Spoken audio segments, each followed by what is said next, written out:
दोस्तों, दुनिया के ज़्यादातर लोग अपनी लाइफ में कुछ बड़ा करने के लिए सही वक्त और सही मौके का इंतजार करते रहते हैं। लेकिन असल में कोई भी काम करने के लिए आज से बेहतर कोई और समय नहीं होता और बड़ी कामयाबी उन्हीं लोगों को मिलती है जो अपनी लाइफ में छोटे छोटे बदलाव करते हुए आगे बढ़ते हैं। द कंपाउंड इफेक्ट बुक में आपको ऐसे 6 सरल स्ट्रेटजी मिलेगी जिसमें आप जान पाएंगे कि सफलता पाने के लिए आपको क्या करना चाहिए। जब आप इन 6 स्ट्रेटजीज को एक सलीके से कर्मानुसार अपनाते हैं तो आपके जीवन में अभूतपूर्व बदलाव जरूर आएगा। आपका जो भी सपना है, जीवन में जो भी आपका गोल है, उसे पाने के लिए आपको जो चीजें सीखने और करने की जरूरत है वह सरल भाषा में इस किताब में मौजूद है। क्योंकि दोस्तों, जिंदगी में किए जाने वाले छोटे छोटे बदलाव से ही बड़े से बड़े गोल्स को पूरा किया जा सकता है। यही चीज डैरेन हार्डी जी ने अपनी बुक द कंपाउंड इफेक्ट के अंदर हमें समझाने की कोशिश की है। दोस्तों, दरअसल आज हम आपके साथ फेमस अमेरिकन लेखक डैरेन हार्डी द्वारा लिखी हुई बेस्ट सेलर किताब द कंपाउंड इफेक्ट बुक में बताए गए सफलता हासिल करने के खास तरीकों के बारे में बताने वाले हैं। तो दोस्तों, चलिए इस किताब को एक उदाहरण की मदद से समझने का प्रयास करते हैं। कंपाउंड इफेक्ट क्या है? समरी से पहले यह जान लेना जरूरी है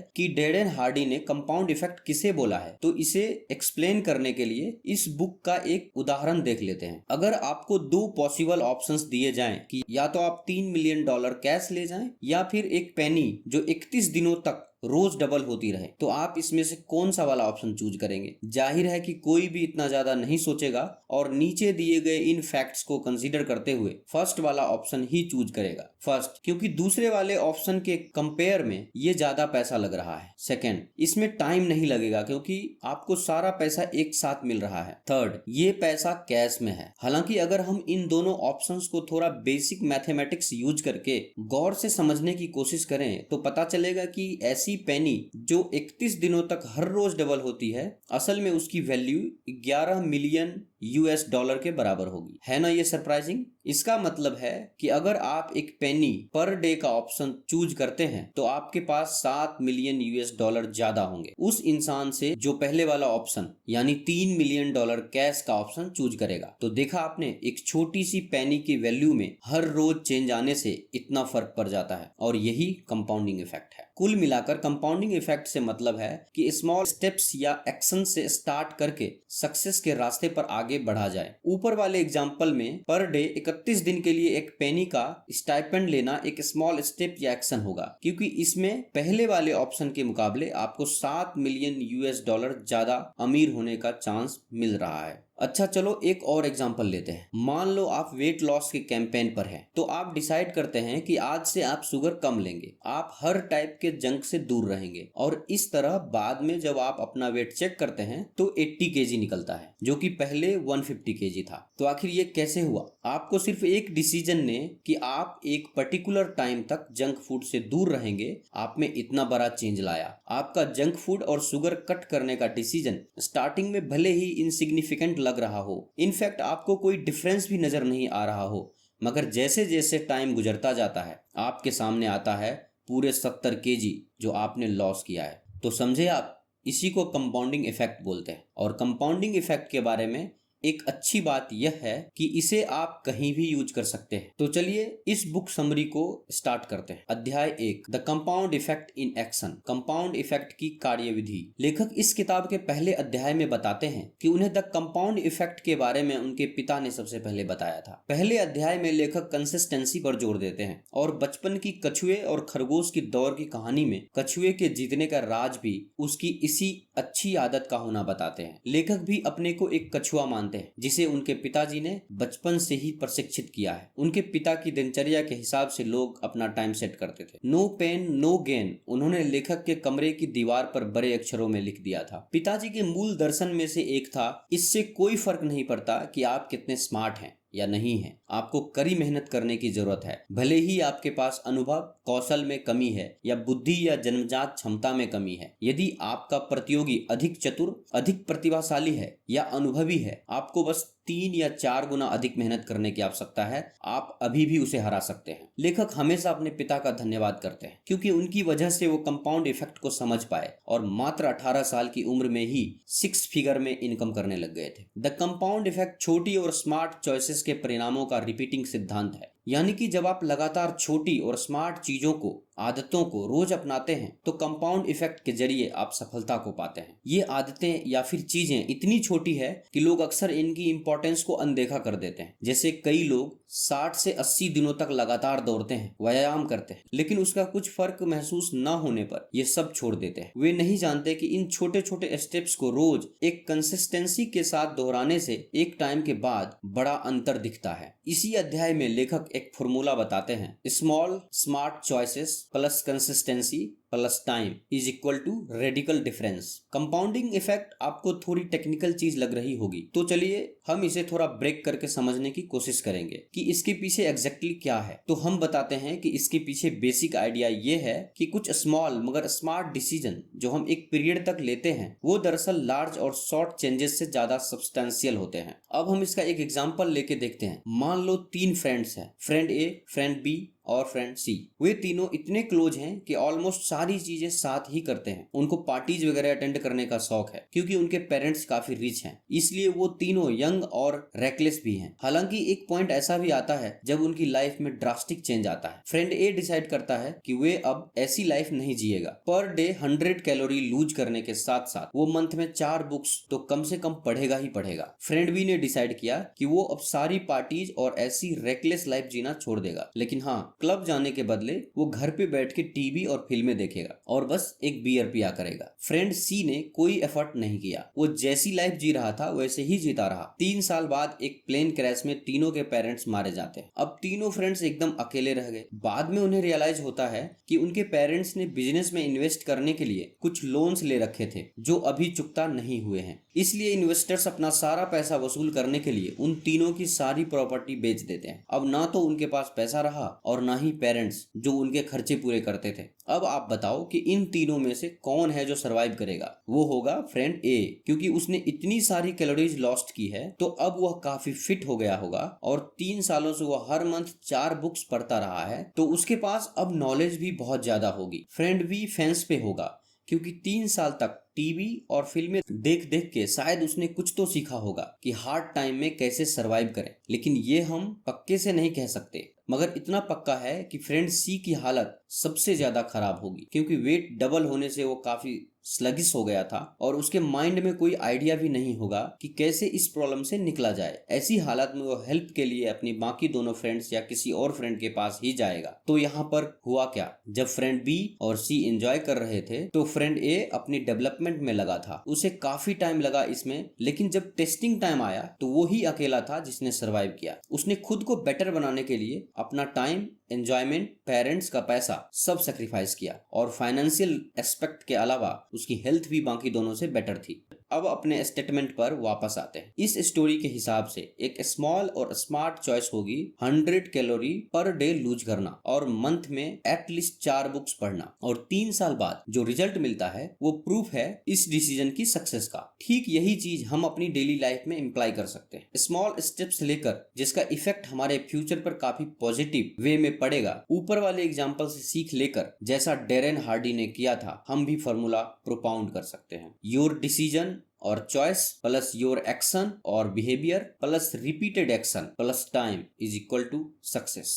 अध्याय 2, चॉइसेस, चॉइस या डिसीजन। हम सभी इस दुनिया में एक जैसे आते हैं, नंगे, डरे हुए और अज्ञानी। उसके बाद भविष्य में हम जो भी बनते हैं वो हमारे चॉइसेस का परिणाम होता है। ये चॉइस हमारी सबसे अच्छी दोस्त भी हो सकती है और हमारे सबसे बुरे दुश्मन भी। हमें हमारे लक्ष्यों तक पहुंचा सकते हैं और हमें दूर दूर तक एक आकाश गंगा में परिक्रमा करते हुए भी भेज सकते हैं। आपने कभी सोचा है आपके जीवन में सब कुछ मौजूद है क्योंकि आपने पहले चुनाव किया था। चॉइस आपके प्रत्येक परिणाम के मूल में है। प्रत्येक चुनाव एक ऐसा व्यवहार शुरू करता है जो समय के साथ एक आदत बन जाता है। संक्षेप में आप अपनी पसंद बनाते हैं और फिर आपकी पसंद आपको बनाती है। प्रत्येक निर्णय चाहे कितना भी मामूली क्यों न हो आपके जीवन की गति को बदल देता है। कॉलेज जाने के लिए, किससे शादी करनी है, गाड़ी चलाने से पहले वह आखिरी ड्रिंक पीना, गपशप में लिप्त हो या चुप रहें, एक और पूर्वेक्षण कॉल करने के लिए या इसे कॉल करें एक दिन कहने के लिए कि मैं तुमसे प्यार करता हूं या नहीं।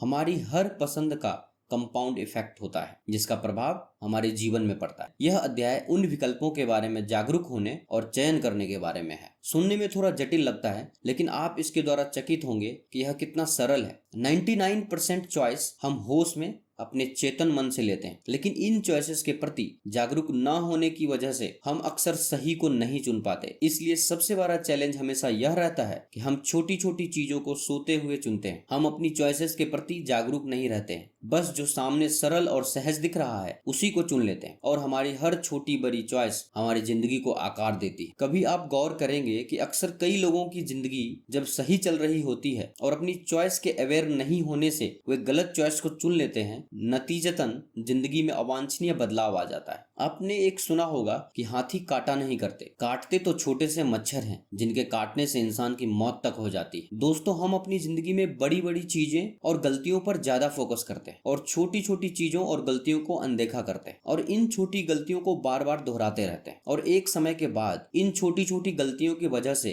बुरे नतीजों का सामना करना पड़ता है। दोस्तों, लेखक द कंपाउंड इफेक्ट किताब के इस चैप्टर में आगे बताते हैं कि हमारी जिंदगी में जो कुछ भी होता है वो हमारी ही वजह से होता है, इसलिए हर नतीजे की जिम्मेदारी हमें खुद स्वीकारनी चाहिए। किसी बुरे अनचाहे परिणाम का ब्लेम दूसरे पर कभी नहीं डालनी चाहिए। लेखक हार्डी के हिसाब से किसी गरीब, अनहेल्दी और डिप्रेस्ड और अमीर, हेल्दी और अनडिप्रेस्ड के बीच बस एक चॉइस का ही फर्क है। जो आज हमारा प्रेजेंट स्टेट है वो हमारे बीते कल के डिसीजंस की वजह से है। जैसे मान लो आप अगर आज एक डॉक्टर, इंजीनियर या बिजनेसमैन बने हैं तो इसलिए बने हैं क्योंकि ये चॉइस आपकी थी कि आप बड़े होकर क्या बनेंगे। कुल मिलाकर अगर कहें तो हमारी लाइफ हमारी चॉइस का ही एक रिफ्लेक्शन होती है। अब जैसे मान लो आज आप थोड़ा वेट लूज करने का डिसीजन लेते हैं तो आपके फ्यूचर में यही रिफ्लेक्ट होगा कि आपने वेट लूज किया है और लोग आपसे इस तरह के सवाल पूछेंगे, अरे आप तो स्लिम लग रहे हैं, क्या वेट लूज किया है? वाओ, अब आप पहले से ज्यादा स्लिमर लग रहे हैं। अब भला उन्हें कैसे पता होगा कि वेट लूज करने का डिसीजन आपने बहुत पहले ही ले लिया था? उन्हें तो बस आपका प्रेजेंट दिखेगा क्योंकि आप अपने चॉइस के फिजिकल रिप्रेजेंटेशन बने हैं। एक कहावत है कि आपकी सक्सेस उन बहुत सारे गुड डिसीजंस का प्रोडक्ट है जो आपने लिए थे, आपकी फेलियर उन गुड डिसीजंस का प्रोडक्ट है जो आप ले नहीं पाए थे। अपनी लाइफ को इम्प्रूव करने के लिए आपकी डिसीजन मेकिंग में भी इम्प्रूवमेंट होना बहुत जरूरी है। मैं तो एक गुड डिसीजन तभी ले पाता हूँ जब मैं कॉन्शियस और क्रिटिकल थिंकिंग करता हूँ। मुझे नहीं पता ये आपके साथ होता है या नहीं, मगर मुझे याद है कि बचपन में मैंने कुछ ऐसी चीजें की थी जिसके बारे में सोचकर ही मुझे अजीब लगता है। मैं सोचता हूँ कि ऐसा कर कैसे लिया था। क्या आप कुछ रिलेट कर पा रहे हैं? एक बार मैंने एक बच्चे पर पत्थर उठाकर फेंक दिया था क्योंकि वो मुझे चिढ़ा रहा था, लेकिन उस बच्चे पर लगने के बजाय वो पत्थर एक कार की स्क्रीन पर जाकर लगा। मुझे पता था कि वहां पर कई सारी कार खड़ी थी, लेकिन पत्थर फेंकने से पहले मैंने ये सोचा तक नहीं कि इसका अंजाम क्या होगा। मेरे गुस्से में लिए गए इस डिसीजन से उस दिन मुझे काफी प्रॉब्लम भी फेस करनी पड़ी। मैं जिस बात को एम्फेसाइज करना चाहता हूँ वो ये है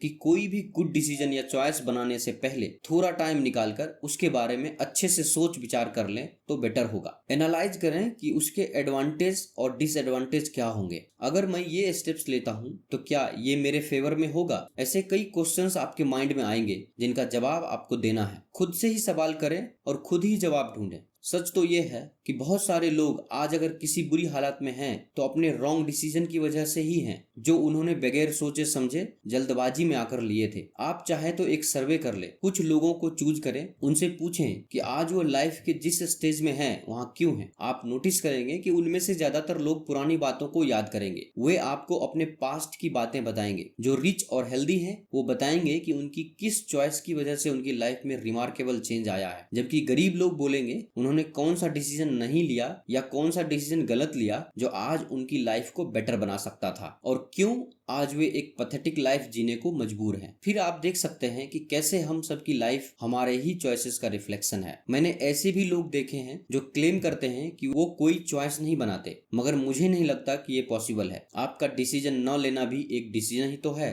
अध्याय 3, हैबिट्स, आदत। एक बुद्धिमान गुरु जंगल में अपने छोटे शिष्य के साथ जा रहे थे। रास्ते में वो एक छोटे से पेड़ के सामने रुके। इसे उखाड़ दो, शिक्षक ने अपने शिष्य से कहा और एक अंकुर की तरफ इशारा किया जो जमीन से बाहर ही निकल रहा था। शिष्य ने अपनी उंगलियों से उसे आसानी से बाहर खींच दिया। अब उसे उखाड़ो। शिक्षक ने एक ज्यादा बड़े पौधे की तरफ इशारा किया जो लड़के के घुटने जितना ऊंचा था। लड़के को थोड़ा जोर लगाना पड़ा, लेकिन वह पौधा भी कुछ मेहनत के बाद उखड़ गया। और अब इसे उखाड़ो। शिक्षक ने थोड़े ज्यादा बड़े पेड़ की तरफ इशारा किया, जो छोटे शिष्य जितना ही ऊंचा था। युवा शिष्य को काफी कोशिश करनी पड़ी, अपने पूरे वजन और शक्ति का इस्तेमाल करना पड़ा, लकड़ियों और पत्थरों से इसकी जिद्दी जड़ें खोदनी पड़ी और तब कहीं जाकर वह उस पेड़ को उखाड़ पाया। बुद्धिमान गुरु ने कहा, अब मैं चाहता हूं कि तुम इसे उखाड़ो। छोटे लड़के ने देखा कि शिक्षक बलूत के एक बहुत बड़े पेड़ की तरफ इशारा कर रहे थे, जिसका शिखर उसे दिखाई नहीं दे रहा था। इससे काफी छोटे पेड़ को उखाड़ने के लिए उसे जो संघर्ष करना पड़ा था, उसे याद करते हुए शिष्य अपने गुरु से बोला, मुझे अफसोस है, लेकिन मैं ऐसा नहीं कर पाऊंगा। बेटा, तुमने अभी अभी आदत की शक्ति को देखा है, गुरु ने समझाया। आदतें जितनी पुरानी होती है उतनी ही बड़ी होती जाती है, उनकी जड़ें उतनी ही ज्यादा गहरी होती जाती है और उन्हें जड़ से उखाड़ना उतना ही मुश्किल होता जाता है। कुछ तो इतनी बड़ी बन जाती है और उनकी जड़ें इतनी गहरी हो जाती है कि इंसान कोशिश करने से भी घबराता है। अरस्तू ने लिखा था, हम वही हैं जो हम बारंबार करते हैं। मेरियम वेबस्टर ने आदत की यह परिभाषा बताई है, व्यवहार का वह रूप जो लगभग या पूरी तरह से स्वचालित बन चुका है। घोड़े पर सवार एक आदमी की कहानी है जो तेजी से कहीं जा रहा था। उसे देखकर ऐसा लग रहा था जैसे वह किसी बहुत महत्वपूर्ण जगह पर जा रहा हो। सड़क के पास खड़े एक आदमी ने चिल्लाकर पूछा, आप कहाँ जा रहे हो? सवार ने जवाब दिया, मुझे नहीं पता, घोड़े से पूछो। यही ज्यादातर लोगों के जीवन की कहानी है। वे अपनी आदतों के घोड़े पर सवारी कर रहे हैं और उन्हें जरा भी पता नहीं है कि वे कहाँ जा रहे हैं। अब समय आ गया है कि आप बागडोर अपने हाथों में थामें और अपने जीवन को उस दिशा में ले जाएं जहां आप सचमुच जाना चाहते हैं। अगर आप ऑटो पायलट पर जी रहे हैं और अपनी आदतों को खुद को चलाने की अनुमति दे रहे हैं, तो मैं आपको इसका कारण बताना चाहता हूं और मैं आपको निर्दोष भी साबित करना चाहता हूं। आखिर आपके साथ बहुत से लोग हैं। मनोवैज्ञानिक अध्ययनों से पता चला है कि हम जो भी महसूस करते हैं, सोचते हैं, करते हैं और हासिल करते हैं, उसका 95% सीखी हुई आदतों का नतीजा है। जाहिर है, हम सहज बोध के साथ पैदा होते हैं, लेकिन पैदा होते समय हम में कोई आदत नहीं होती। हम ज्यादातर स्थितियों पर स्वचालित ढंग से प्रतिक्रिया करने लगते हैं, यानी बिना सोचे। हमारे रोजमर्रा के जीवन में स्वचालित रूप से जीने के कई सकारात्मक पहलू भी हैं। अगर आपको हर सामान्य काम में हर कदम के बारे में चेतन रूप से सोचना पड़े, नाश्ता बनाना, बच्चों को कार से स्कूल छोड़ना, ऑफिस पहुंचना आदि, तो आपका जीवन थम जाएगा। आप शायद ऑटो पायलट पर दिन में 2 बार ब्रश करते हैं। इस दौरान आपके मन में कोई दार्शनिक विचार नहीं आते या बहस नहीं होती है, आप बस इसे कर देते हैं। इसी तरह आप जिस पल अपनी सीट पर बैठते हैं, अपना सीट बेल्ट तुरंत लगा लेते हैं। सोचने विचारने की कोई जरूरत नहीं। हमारी आदतें और दिनचर्याएं हर दिन के कामों में लगने वाली चेतन ऊर्जा को न्यूनतम करने में मदद करती है। वे हमें होशो हवास में रखने में सहायक होती है और हमें ज्यादातर स्थितियों से अच्छी तरह निपटने में सक्षम बनाती है। और चूंकि हमें नीरस कामों के बारे में सोचने की जरूरत नहीं होती, इसलिए हम अपनी मानसिक ऊर्जा को ज्यादा सृजनात्मक और समृद्धिदायक विचारों पर केंद्रित कर सकते हैं। आदतें सहायक हो सकती है, बशर्ते वो अच्छी आदत हो। अगर व्यक्ति को मालूम होगा कि उसे कहाँ जाना है, तो वह सोच समझकर अपनी आदतें बनाएगा, क्योंकि अगर मंजिल तक पहुंचना है तो रास्तों का पता रखना ही होगा। कहानी सुनने में तो बहुत आसान और सरल लगती है, पर इसे अपनी जिंदगी में समझना थोड़ा मुश्किल है, क्योंकि अक्सर लोग अपनी आदतों के प्रति अनजान रहते हैं। उन्हें नहीं मालूम होता कि उनकी मंजिल क्या है, ना ही उन्हें अपनी आदतों के बारे में पता होता है। लेखक ने स्पष्ट रूप से हम सबको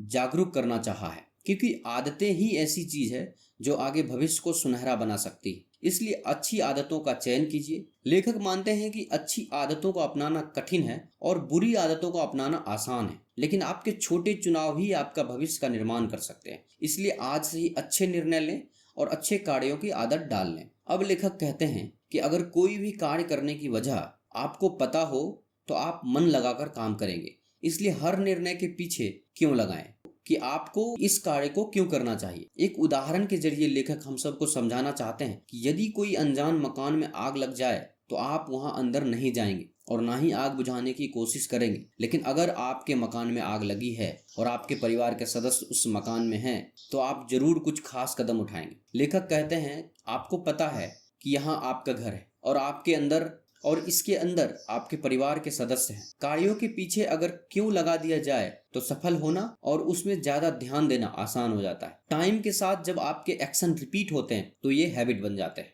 अब जैसे आपने पैसे सेव करने का डिसीजन लिया, तो अब आपका माइंड भी डेली कुछ सेविंग करने के बारे में सोचेगा, भले ही छोटी सी हो, और जब आप डेली सेविंग करने लग जाएंगे तो आपको इसकी इतनी आदत हो जाएगी कि आप बिना सोचे समझे ऑटोमेटिकली पैसे सेव करने लगेंगे, क्योंकि अब ये आपकी आदत बन चुकी होगी। कंपाउंड इफेक्ट बनाने के लिए आपको वो चीज बार बार करनी पड़ेगी जो आपकी लाइफ में चेंज लाए। इसके लिए आपको रूटीन बनाना पड़ेगा जो आपकी हैबिट बने, जिससे कि आप अपना गोल अचीव कर पाए। रूटीन से मेरा मतलब है जो आप डेली करें, आपको एक भी दिन मिस नहीं करना है। जैसे आप रोज ब्रश करते हैं, नहाते हैं, तो ये आपकी अनकॉन्शियस हैबिट है। डैरेन के फॉर्मूला का कंपोनेंट समझने के बाद अब चलो पहले वाले एग्जाम्पल पे जाते हैं जो मैंने इस पीस में मेंशन किया था। अगर आपको दो पॉसिबल ऑप्शन दिए जाएं, या तो आप $3 मिलियन कैश ले जाएं या फिर एक पेनी जो 31 दिनों तक हर रोज डबल होती रहे, तो आप इसमें से कौन सा वाला ऑप्शन चूज करेंगे? जाहिर है कि कोई भी इतना ज्यादा नहीं सोचेगा और नीचे दिए गए इन फैक्ट्स को कंसिडर करते हुए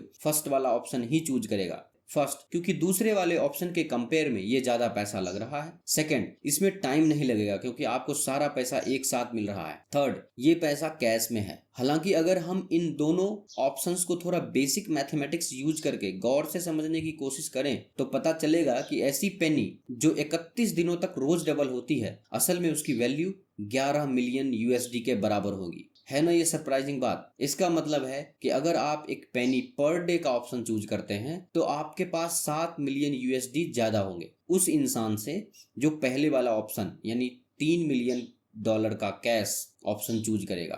तो देखा आपने, एक छोटी सी पेनी की वैल्यू में हर रोज चेंज आने से इतना बड़ा फर्क पड़ सकता है। दोस्तों, वीडियो को लंबा नहीं रखते हैं, इसलिए फर्स्ट पार्ट को यहीं पर समाप्त करते हैं। सेकंड पार्ट देखने के लिए हमारे YouTube चैनल को विजिट करें।